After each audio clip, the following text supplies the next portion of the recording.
So we had put into a little town called Les Marines on the south coast of Martinique for a few days. We needed to get some repairs done on our engine, and this was the perfect place as it's a base for all kinds of repair work. Anything you need to get done on a boat, you can do it right there.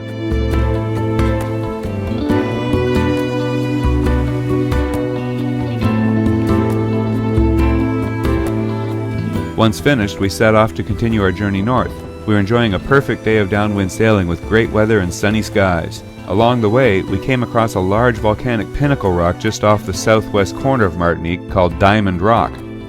Having done a little research on Diamond Rock, it turns out it has quite a colorful past. During the Napoleonic Wars over 200 years ago, Diamond Rock had been occupied by Commodore Samuel Hood in January of 1804.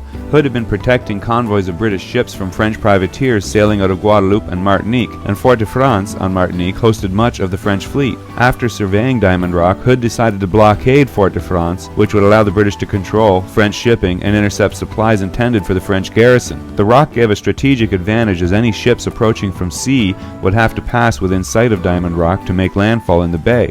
By forcing the ships outside the cut and out to sea, the ships are unable to sail upwind to make landfall on the west coast of Martinique.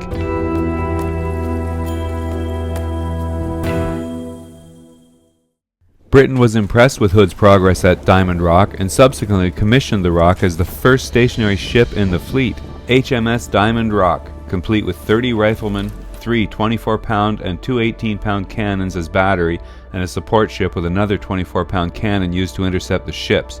They promptly fortified the small cove they had landed at with their launch's 24-pounder and established quarters in a cave at the base of the rock. The French neglected to react when this was happening, and HMS Diamond Rock was effectively established and fortified by the British.